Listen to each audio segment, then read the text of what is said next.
കൃഷ്ണ ഗുരുവായൂരപ്പ ശരണം. ഗുരുവായൂരപ്പൻ്റെ ഉച്ചപൂജ കഴിഞ്ഞു, നട തുറന്നു. നമുക്ക് തൊഴാൻ പോണ്ടേ? എല്ലാവരും വരൂ കേട്ടോ. നമുക്ക് ഗുരുവായൂരപ്പന് ഇന്നിപ്പോൾ എന്താണ് ആ കളഭം കൊണ്ടുള്ള ചാർത്തിയിട്ടുള്ള വിശിഷ്ടമായ അവതാരം എന്നൊക്കെ ഒന്ന് നോക്കാം. ആരെയാണ് ഇന്ന് ആ ശ്രീലകത്ത് പ്രതിഷ്ഠിച്ചിട്ടുള്ളത് എന്നൊക്കെ നോക്കണ്ടേ? അപ്പോൾ എന്തായാലും നമുക്ക് ആദ്യം തന്നെ ആ വലിയ ഗണപതിയെ തൊഴാം. കിഴക്കേ നടയിലുള്ള ആ ഗണപതിയുടെ അടുത്ത് വന്ന് തൊഴാം. ഗണപതിയെ തൊഴുത് അവിടുന്ന് അനുഗ്രഹമൊക്കെ വാങ്ങിയ അനുവാദമൊക്കെ വാങ്ങിയിട്ട് അങ്ങോട്ട് പോയാൽ ഗുരുവായൂരപ്പനെ നേരിട്ട് കാണാം. അപ്പോൾ നമുക്കങ്ങനെ നടക്കുക. ഗുരുവായൂരപ്പൻ്റെ ആ ഗോപുരവാതിലിലൂടെ നമുക്കകത്തേക്ക് പ്രവേശിക്കാം. അങ്ങനെ പ്രവേശിച്ച് കുറച്ചൊക്കെ തിരക്കുണ്ട്. വലിയ തിരക്ക് എന്ന് പറയാൻ അല്ലെങ്കിൽ കൂടി അത്യാവശ്യം നല്ല തിരക്കാണ്. അപ്പോൾ ഉച്ചപൂജയുടെ നട അടച്ചതിൻ്റെ തിരക്ക് കൂടിയാണ്. അപ്പോൾ എന്തായാലും നമുക്ക് തൊഴാൻ പോവാം. അങ്ങനെ എല്ലാവരും വരൂ, കൂടെ വന്നോളൂ കേട്ടോ. അങ്ങനെ നമ്മളിപ്പോൾ ആ കയറുന്ന ഭാഗത്തെത്തി. ആ കയറുന്ന ഭാഗത്ത് ആ വാതിലിൻ്റെ മുകളിൽ, വാതിൽപ്പടിയുടെ മുകളിൽ നിന്ന അകത്തേക്ക് നോക്കിയാൽ ആ ശ്രീലകത്തെ ആ പ്രകാശം, ആ മഹത്തരമായ ആ ശ്രീകോവിലിലെ പ്രകാശം നമ്മൾക്ക് കാണാൻ കഴിയും. ആ നെയ്വിളക്കിൻ്റെ, പൊൻവിളക്കിലുള്ള നെയ്യ് ഒഴിച്ച് കത്തിക്കുന്നതിൻ്റെ ആ നെയ്വിളക്കിൻ്റെ പ്രകാശമാണത്. അപ്പോൾ അത് കാണാം. അപ്പോൾ നമുക്ക് എന്തായാലും നാരായണീയം എഴുതിയ മേൽപ്പത്തൂർ ഭട്ടതിരിപ്പാടിനെ ഒന്ന് സ്മരിക്കാം. അങ്ങോട്ട് നോക്കിയിട്ടൊന്ന് മനസ്സാ സ്മരിക്കുക. അതുപോലെ ആ നരസിംഹാവതാരം കാണിച്ചു കൊടുത്ത ആ ഒരു തൂണ്, വലത്തെ സൈഡിലുള്ള തൂണിനെ നോക്കിയിട്ട് ഒന്ന് തൊടാം. അത് തൂണിനെ തൊടാം. അപ്പോൾ അങ്ങനെ അതും കഴിഞ്ഞാൽ നമുക്ക് നേരെ ഇറങ്ങിയിട്ട് വലതേ സൈഡിലൂടെ തന്നെ അങ്ങനെ പോരാം. അപ്പോൾ നമുക്ക് നേരെ ഉള്ളിലുള്ള അലങ്കാരങ്ങളൊക്കെ നമുക്ക് ഒന്നൊന്നായിട്ട് കാണാം. അങ്ങനെ വരുമ്പോൾ കാൽത്തളകളും കൈവളകളൊക്കെ ഇട്ട നല്ലൊരു പൊന്നുണ്ണിക്കണ്ണനെ കാണാം. അങ്ങനെ കണ്ടുവരുമ്പോൾ ഇന്ന് വളരെ വിശിഷ്ടമായിട്ടുള്ള അവതാരമാണല്ലോ. ഇന്ന് കോലമേന്തിയ ശീവേലിയിലെ ഭഗവാനാട്ടോ. ശീവേലിയിലുള്ള ആ കോലമേന്തിയിട്ട് ആന ഉണ്ട്, കളവം കൊണ്ട് ആന ചാർത്തിയിട്ടുണ്ട്. അതിൻ്റെ മേലെ തിടമ്പ് വെച്ചിട്ടുണ്ട്, ഭഗവാനുണ്ട്. ഇന്ന് നല്ല വിശിഷ്ടമായിട്ടുള്ള ദിവസമാണല്ലോ. നല്ല അലങ്കാരമാണ്. കളഭം കൊണ്ട് ഇങ്ങനെ അലങ്കരിച്ചത് കാണുക എന്ന് പറഞ്ഞാൽ തന്നെ എന്താ ഒരു കാഴ്ച എന്നറിയോ? ആ ശ്രീലകത്തേക്ക് ഇങ്ങനെ നോക്കിയാൽ നമുക്ക് അവിടെ നിന്ന് പോരാൻ തോന്നില്ല. അവിടെ തന്നെ നോക്കാം. അങ്ങനെ നോക്കുമ്പോൾ ആ തിടമ്പൊക്കെ ഇങ്ങനെ നന്നായിട്ട് കാണാണ്ട് ആ ഗുരുവായൂരപ്പനെ, ആ കണ്ണനെ ഇങ്ങനെ കാണാം. കണ്ട ആ തിടമ്പെഴുന്നള്ളിപ്പുള്ള ശീവേലി, ഇനിയിപ്പോൾ ആ ശീവേലി സമയത്തെ അതേ പ്രകൃതത്തോടു കൂടിയാണ് ആനയും അമ്പാരിയൊക്കെ ആയിട്ട് ഇങ്ങനെ നിൽക്കുന്ന ആ ഒരു കാഴ്ചയാണ് ഇന്ന് ശ്രീലകത്തെ. അത് വളരെ മനോഹരമായിട്ടുള്ളൊരു കാഴ്ച തന്നെയാണ്. അതിനെ എങ്ങനെ പറയേണ്ടതെന്ന് അറിയില്ല. അത്രയ്ക്കും നല്ല ഒരു രസകരമായ ഒരു കാഴ്ചയാണ്. കാരണം ഇനിയിപ്പോൾ 4 മണി 3:30 തുറന്നാൽ വീണ്ടും കാഴ്ച ശീവേലിയാണ്. അപ്പോൾ ആ കാഴ്ച ശീവേലി ഇന്ന് മുൻകൂട്ടിയിട്ട് നമ്മളെ കാണിക്കുന്ന തരത്തിലാണ് ആ ഗുരുവായൂരപ്പൻ്റെ കളഭാലങ്കാരം വന്നിട്ടുള്ളത്. ഉച്ചപൂജ കഴിഞ്ഞിട്ട് കളഭാലങ്കാരം നന്നായിട്ടുണ്ട്. ഇന്ന് ഉച്ചപൂജയും കളഭാലങ്കാരവും ഒക്കെ ഉണ്ടായിരുന്നത് മുന്നൂലം ഭഗവതിക്കനാണ്. നന്നായിട്ടുള്ള ആ ഒരു ചാർത്തുണ്ട്. വളരെ നല്ല രസമായിട്ടുള്ള ആ ഒരു കാഴ്ചയാണ് ഇന്ന് നമ്മളിലേക്ക് എത്തുന്നത്. അപ്പോൾ എല്ലാവരും ആ ഗുരുവായൂരപ്പൻ്റെ കോലമെഴുന്നള്ളിപ്പുള്ള ആനയും അമ്പാരിയൊക്കെ ഉള്ള ആ ഒരു കാഴ്ച ഗുരുവായൂരപ്പനെ കണ്ടോളൂ കേട്ടോ. നമ്മളെ പൊന്നുണ്ണിക്കണ്ണനെ കുറിയൊക്കെ തൊട്ട് ഇങ്ങനെ ആ നല്ല കിരീടമൊക്കെ വെച്ചിട്ടുള്ള ഒരു കാഴ്ചയാണ് കാണുന്നത്. നന്നായിട്ടുള്ളൊരു കാഴ്ച തന്നെ. അപ്പം എല്ലാവരും കണ്ടോളൂ. മനസ്സ് നിറഞ്ഞ് കണ്ട് പ്രാർത്ഥിച്ച് തൊഴുതോളൂ. എന്നെ ശ്രവിക്കുന്ന എല്ലാവർക്കും ആ ഒരു കാഴ്ച ഉണ്ടാവട്ടെ. അവിടെ ഗുരുവായൂരപ്പൻ്റെ തിരുമുമ്പിൽ നിന്ന് തൊഴുന്ന അനുഭൂതി ഉണ്ടാവട്ടെ. അപ്പോൾ എല്ലാവരും കണ്ട് തൊഴുക, മനസ്സ് നിറഞ്ഞ് തൊഴുതോളൂ. പിന്നെ ഇതൊക്കെ ഒന്ന് ഷെയർ ചെയ്യണം കേട്ടോ. പറ്റാവുന്നവരൊക്കെ ഒന്ന് ഷെയർ ചെയ്യുക, എന്നാലല്ലേ മറ്റുള്ളവർക്കും കൂടി എത്തുള്ളൂ. അതുപോലെ സബ്സ്ക്രൈബ് ചെയ്യാത്ത ആളുകൾ സബ്സ്ക്രൈബ് ചെയ്യാം. അത് കഴിഞ്ഞാൽ ഇനി നമുക്ക് തൊഴുതിറങ്ങാം. അങ്ങനെ ഇറങ്ങുമ്പോൾ തിടപ്പള്ളിയിലേക്കൊക്കെ ഒന്ന് നോക്കാം. കാരണം രാവിലെ ഗണപതി ഹോമവും അതുപോലെ ഉച്ചയ്ക്കുള്ള ആ നേദ്യമൊക്കെ വെക്കുന്ന സ്ഥലവും ഒക്കെ തിടപ്പള്ളിയാണല്ലോ.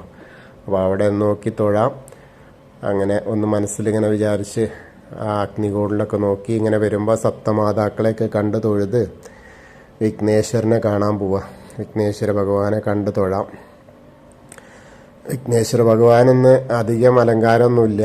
ആ ഒരു പൊട്ട് ഇങ്ങനെ വെച്ചിട്ടുണ്ട്, വട്ടത്തിലുള്ള സ്വർണത്തിൻ്റെ ആ പൊട്ടാണ്. നെറ്റിയിലൊന്നുണ്ട്, പിന്നെ 2 സൈഡിലുണ്ട് കാതിൽ വെച്ച മാതിരി കാതിൽ ഓലകൾ പോലെ. അതുപോലെ കഴുത്തിലൊരു മാലയുണ്ട്, പിന്നെ പൂക്കളുള്ള മാലയാണ്. അത്രയാണെന്നുള്ളത്. മറ്റേത് ആ ചന്ദനം കൊണ്ടൊക്കെ ചാർത്തിയിട്ടുണ്ടാവും, ഇന്നിപ്പോൾ അത് കാണാനില്ല. അപ്പോൾ അത് കണ്ട് തൊഴാം. അത് ഏകദന്തം മഹാകായം തപ്തകാഞ്ചന സന്നിഭം ലംബോദരം വിശാലാക്ഷം വന്ദേഹം ഗണനായകം. അങ്ങനെ കണ്ട് തൊഴുത് ഇനി ഇങ്ങോട്ട് തിരിഞ്ഞു നോക്കിയാൽ സരസ്വതി ദേവീനെ കാണാം. സരസ്വതി ദേവിയുടെ മുന്നിൽ അതാ വിളക്കൊക്കെ കത്ത് നിൽക്കുന്നുണ്ട്. ആ ഒരു വെളുത്ത മാല ചാർത്തിയിട്ടുണ്ടെന്ന്, ആ ഫോട്ടോന് വെളുത്ത മാല ചാർത്തിയിട്ടുണ്ട്. സരസ്വതി നമസ്തുഭ്യം വരദേ കാമരൂപിണി വിദ്യാരംഭം കരിഷ്യാമി സിദ്ധിർഭവതു മേ സദാ. അങ്ങനെ അവിടുന്ന് തൊഴുത് ഇങ്ങനെ വരുമ്പോൾ ഏത്തൊക്കെ ഇട്ട് തൊഴുത് വരുമ്പോൾ വിഘ്നേശ്വരൻ ആ ചെറിയ ഒരു തൂണിൻ്റെ മുകളിലുണ്ട്, അവിടെ ഒന്ന് തൊട്ട് തലോടിയാൽ അങ്ങനെ വരുമ്പോൾ മുന്നൂലം ഭഗവതിക്കൻ അതാ അവിടെ ഇരിക്കണം. അപ്പോൾ പ്രസാദം വാങ്ങാം. മേൽശാന്തിര അവിടുന്ന് പ്രസാദം വാങ്ങി തൊഴാം.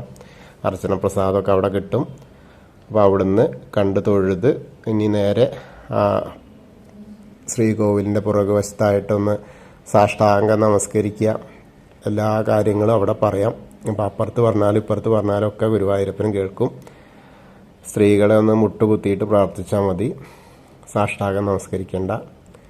അപ്പം അങ്ങനെ തൊഴുത് ഇങ്ങനെ തിരിഞ്ഞു വരുമ്പോൾ നമ്മൾ അനന്തപത്മനാഭസ്വാമി കാണാം. അവിടെ അതാ നല്ല തുളസിപ്പൂക്കളാണ്. നാഭിയിൽ നിന്ന് ഉയർന്നു വന്ന ആ ബ്രഹ്മദേവന് ആ തുളസിപ്പൂക്കളാൽ അലങ്കാരം ചെയ്തിട്ടുണ്ട്. അതുപോലെ അനന്തപത്മനാഭസ്വാമിയെ മൊത്തത്തിൽ ആ തുളസിപ്പൂക്കൾ കൊണ്ട് അലങ്കരിച്ചിട്ടുണ്ട്. വളരെ നല്ല രസകരമായിട്ട് തന്നെ കാണാൻ കഴിയും. അപ്പോൾ അവിടെ കണ്ട് തൊഴാം. അത് കഴിഞ്ഞ് ആ ദശാവതാര വിഗ്രഹങ്ങൾ ഓരോന്നോരോന്നിങ്ങനെ കണ്ട് പോരുമ്പോൾ കൃഷ്ണൻ്റെ അവിടെയതാ ചെറിയ കൃഷ്ണൻ ഉണ്ടല്ലോ, ആ കൃഷ്ണനും ഉണ്ട്, തുളസിമാല ചാർത്തിയിട്ടുണ്ട്. അത് കഴിഞ്ഞ് മുരുകനതാ ഭസ്മാഭിഷേകം കഴിഞ്ഞിട്ടുണ്ട്. അത് കഴിഞ്ഞ് അതിന് നേരെ ഹനുമാൻ സ്വാമിയുടെ അടുത്ത് വരാം. ഹനുമാൻ സ്വാമിയുടെ അടുത്ത് വരുമ്പോൾ ഇപ്പം ആകെ ഒരു മാല മാത്രമേ കാണാനുള്ളൂ, സിന്ദൂരം തീരെ കാണാനില്ലല്ലോ.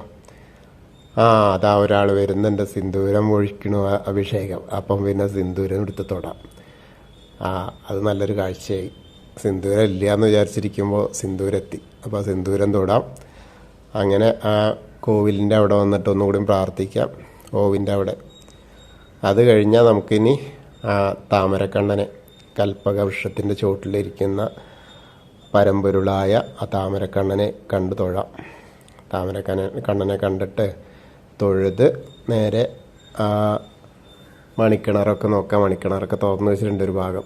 അപ്പോൾ അവിടെയൊക്കെ കണ്ട് തൊഴുക.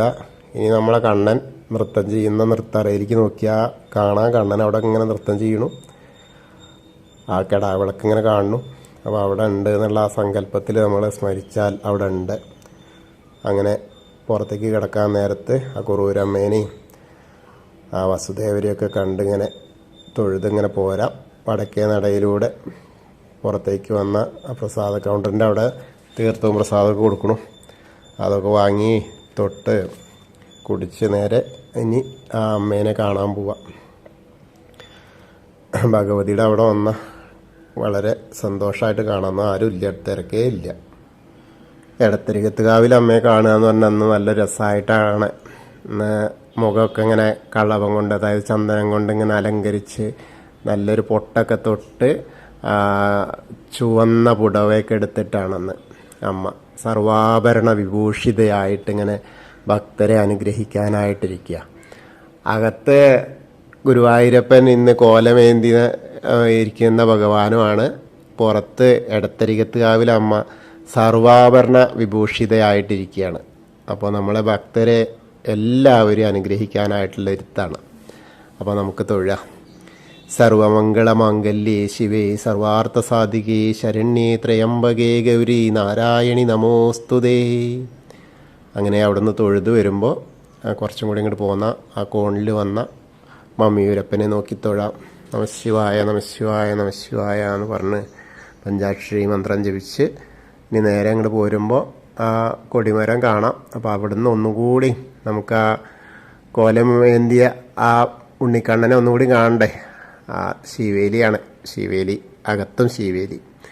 പുറത്ത് കുറച്ച് കഴിഞ്ഞാൽ 3:30 തുടങ്ങും. അപ്പോൾ ആ ശിവേലിയും കാണാമെന്ന് പറഞ്ഞ മാതിരി. അപ്പോൾ ഒന്നുകൂടിയും കാണാം. അങ്ങനെ കണ്ട് തൊഴുത് ഇനി നേരെ കൂത്തമ്പലത്തിലേക്ക് നോക്കി അവിടെയും കിടാവിളക്ക് ഉണ്ട്, അതൊന്ന് കണ്ട് തൊഴാം. അത് കഴിഞ്ഞാൽ ഇനി അയ്യപ്പസ്വാമിയുടെ അടുത്തേക്ക് വരിക. അയ്യപ്പസ്വാമിയുടെ അവിടെ വന്നിട്ട് കണ്ട് തൊഴാം. അവിടെ നിന്ന് വലിയ തിരക്കൊന്നുമില്ല, ടോക്കൻ്റെ ക്യൂ മാത്രമേ കാണാനുള്ളൂ. അയ്യപ്പന് നീല പട്ടൊക്കെ ഉടുത്താണ്, ഞെറിഞ്ഞുടുത്തിട്ടാണ് ഇരിക്കണത്. അതേമാതിരി മുഖമൊക്കെ ആ കളഭം ചാർത്തിയിട്ടുണ്ട്, ചന്ദനം കൊണ്ടുള്ള ആ മുഖവൽപ്പം നന്നായിട്ടുണ്ട്. മാലയൊക്കെ ഇട്ട് ഇങ്ങനെ ഇരിക്കുന്ന അയ്യപ്പ സ്വരൂപമാണ്. അപ്പോൾ എല്ലാവരും ആ അയ്യപ്പ വിഗ്രഹത്തിന് നോക്കിയിട്ട് പ്രാർത്ഥിച്ചോളൂ. ഭൂതനാഥ സദാനന്ദ സർവഭൂതദയാപര രക്ഷ രക്ഷ മഹാബാഹു ശാസ്തേസ്തുഭ്യം നമോ നമ. അത് കഴിഞ്ഞൊന്ന് പ്രദക്ഷിണമായിട്ട് പടിഞ്ഞാറ നടയിലേക്ക് വരാം. പടിഞ്ഞാറ നടയിൽ വന്ന ആ ദീപസ്തംഭം കാണാം. ദീപസ്തംഭത്തിൻ്റെ മുകളിലുള്ള വേണുഗോപാലിനെ കാണാം. അതുപോലെ കൊടിമരത്തിന് മുകളിലുള്ള ആ വേണുഗോപാല സ്വരൂപത്തെയും കണ്ട് പ്രാർത്ഥിക്കുക. കൃഷ്ണായ വാസുദേവായ ഹരയേ പരമാത്മനെ പ്രണതക്ലേശനാശായ ഗോവിന്ദായ നമോ നമ. അപ്പം എല്ലാവരും ഗുരുവായൂരപ്പൻ്റെ ഉച്ചപൂജ കണ്ടു തൊഴുതു എന്ന് മനസ്സിലേക്ക് അങ്ങോട്ട് വിചാരിക്കുക. അപ്പോൾ